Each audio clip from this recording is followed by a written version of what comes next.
Hello students, how are you? I hope you all are fine.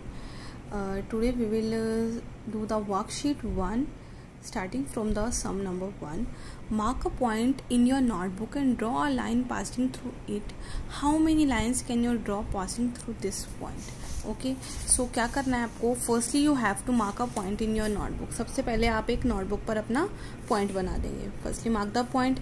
अब ये कहता है कि आप इस पॉइंट में से पास करते हुए कितनी लाइंस ड्रॉ कर सकते हो. मैंने ये 1 लाइन ड्रॉ कर दी, इस पॉइंट में से पास हो रही है. मैंने अनदर लाइन ड्रॉ कर दी, अनदर वन और कर दी. ऐसे ही आप जितनी चाहो उतनी लाइन इस पॉइंट से ड्रॉ कर सकते हो. That means we can draw many lines passing through this point. Similarly next question है mark any 2 points in your notebook and draw a line passing through it. ऐसे ही कहता है कि अपनी नोटबुक में कोई 2 पॉइंट ड्रॉ करो. आपने 2 पॉइंट ड्रॉ कर दिए. अब कहता है आप इसमें से कितनी लाइन पास कर सकते हो. फर्स्टली हमने 1 लाइन पास करी. इसमें से दोनों पॉइंट में से जानी चाहिए ना हमारी. दोनों पॉइंट से पास करते हुए हमने 1 लाइन ड्रॉ कर दी. अब क्या और कोई लाइन आप इसमें से पास करते हुए ड्रॉ कर सकते हो. लाइन जो होती है वो एकदम स्ट्रेट होती है, तो अनदर लाइन जो होगी वो दोनों पॉइंट से निकलनी चाहिए ना. ये तो हमारी कंडीशन है. तो अब जो अगर दोनों पॉइंट से या तो ऐसे जाएगी लाइन या ऐसे जाएगी, तो ये तो स्लाइटली टेढ़ी जा रही है हमारी. ऐसा नहीं होना चाहिए ना, लाइन तो सीधी होनी चाहिए. सो मतलब ओनली 1 ही लाइन इसमें से पास हो सकते हैं. That means we can draw only 1 line passing through this point. Next question है हमारा क्वेश्चन 3 और 4 हमने ऑलरेडी हम बुक में कर चुके हैं. Now the sum 5. In the given figure write all the pairs of parallel line. कि पैरेलल लाइन के हमें सारे पेयर्स बताने हैं कि जो जो लाइंस पैरेलल हैं. तो आपको इस क्लियरली इस फिगर में दिख रहा है कि line M is parallel to line M. Similarly, M is parallel to N.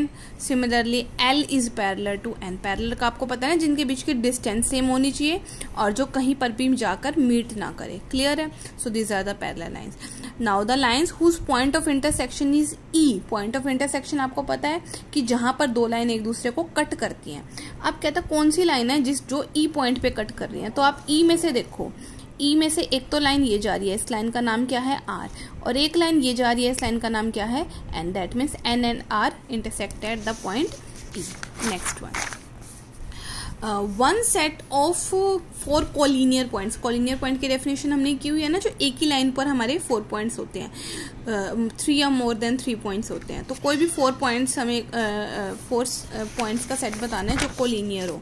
तो आप बता सकते हो. देखो जैसे अब ये लाइन है, इस लाइन के ऊपर 4 पॉइंट हैं कॉन्टिन्यूटी में G, F, E, D. So these are collinear point. Similarly A, B, C, D इस लाइन के ऊपर है. So these are the collinear. Next है any 4 pair of intersecting line. Intersecting lines कोई भी आपस में जो लाइंस कट कर रही हो.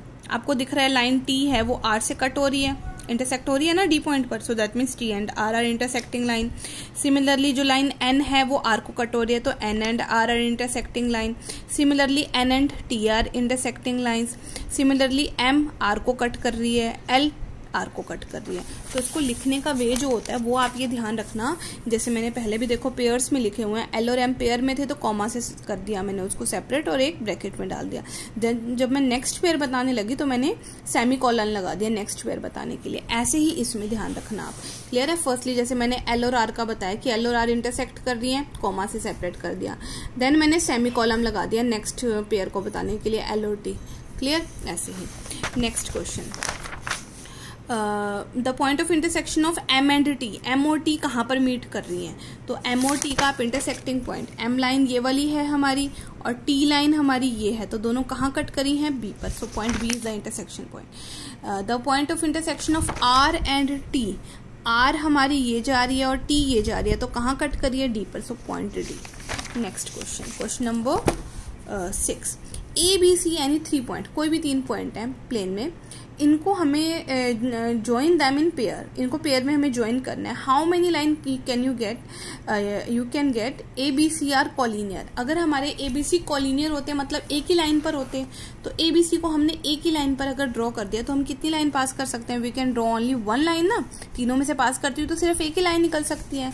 Next, if A, B, C are not collinear. अगर कॉलिनियर ना होते ये तो मतलब प्लेन में हमारे कैसे भी हो सकते थे, तो तब ये अलग अलग मीट होते. That means we can draw 3 line when the points are not collinear. Clear. Next question. Line L M N are concurrent. L M N concurrent होने का मतलब क्या होता है कि तीनों की तीनों एक ही पॉइंट में से पास कर रही हैं। तो सपोज वो ये पॉइंट है, इस पॉइंट में से पास करती हुई एल भी निकाल दी हमने, एम भी निकाल दी और एन भी निकाल दी। नेक्स्ट कहता है line R L M and R concurrent. R M और एल भी कॉन्कुरेंट है, मतलब वो भी तीनों एक ही पॉइंट से निकल रही है। मतलब इस पॉइंट में से एल भी निकल रही है, एम भी निकल रही है और एक लाइन और है जो आर भी निकल रही है। तो ये बताना है कि are the line R M N are concurrent, क्या ये चारों भी कॉन्कुरेंट होंगी? यस ऑफ कोर्स होंगी ये कॉन्कुरेंट, क्योंकि इसी पॉइंट में से देखो एल भी निकली है, एम भी निकली है, एल एम तो निकल ही रही है, यहीं से इसी पॉइंट में से तभी तो एन निकली है और इसी में से फिर आर भी निकली है। That means all this four ये एक ही पॉइंट में से पास होनी चाहिए थी, passes through the one point. Clear है? Next one, in the given figure name, हमें नेम देने हैं इसमें। The line concurrent at A पर कौन कौन सी लाइन आ रही है? पॉइंट ए देखो कहाँ है, ये वाला है ना पॉइंट ए, इसमें से कौन कौन सी लाइन आ रही है? एक लाइन तो ये आ रही है, इसका क्या नाम है? एन। क्लियर है? एक लाइन ये वाली आ रही है, इसका क्या नाम है? आर। एक लाइन ये वाली जा रही है, इसका नाम क्या है? एम। क्लियर है? ऑल सेट ऑफ कोलिनियर, सारे सेट बताने हैं। कोलिनियर मतलब एक ही लाइन पर तीन या तीन से ज्यादा पॉइंट। फर्स्टली इस लाइन को कंसीडर कर लो, इस लाइन पे क्या क्या पॉइंट है? बी डी सी, तो B comma D comma C bracket में डाल के सेपरेट कर दोगे ना अगर सेमी कॉलम से। फिर ऐसे ही ए जी डी, ए ई सी, इकट्ठा मत लिख देना इसको कि कहीं ए ई सी ऐसे लिख दिया तो ये तो अलग ही बन जाता है। पॉइंट्स है तो पॉइंट्स अलग अलग हो जाते हैं सेपरेट कोमा से, ये एक पेयर बन गया, देन सेमी कॉलम। ऐसे ही बी एफ ए, क्लियर? ऐसे ही और इसके पेयर्स आ जाएंगे। The line concurrent at G, similar A के जैसे ही बी जी में से आप कॉन्कुरेंट बता सकते हैं। Point of intersection of L P और एम, एल पी और एम तीनों लाइन कहाँ पर मीट कर रही है? देखो एल लाइन ये जा रही है, पी यहाँ जा रही है, एम यहाँ जा रही है, तीनों कहाँ मीट कर रही है? सी पर। All the point the line, सारे पॉइंट्स के नेम बताने हैं। पॉइंट्स हमेशा कैपिटल लेटर से होते हैं ना, तो सारे पॉइंट्स के आप नेम बता सकते हैं। कोई भी two pair of intersecting line, ये मैं पहले आपको तरीका बता चुकी हूँ, so you can do this sum also. Next है, in the given figure below name the lines concurrent at D and B. D और बी के ऊपर, डी पॉइंट ये है और बी ये है, तो इन पर कौन सी हमारी जो लाइन्स है वो कॉन्कुरेंट कर रही है? सबसे पहले डी के ऊपर बात करें। डी में से एक तो लाइन एम जा रही है, एक एम जा रही है और एक एन जा रही है। बी में से देखो, बी में से इस लाइन का नाम क्या है? आर, इस लाइन का नाम क्या है? एल, और इस लाइन का नाम क्या है? Q. Clear? Then the concurrence lines of A D, A B and A C. तो A D, A B and A C किस पर मीट कर रही हैं? ए पर ना। Clear. So you have to complete this worksheet in your notebook. Thank you.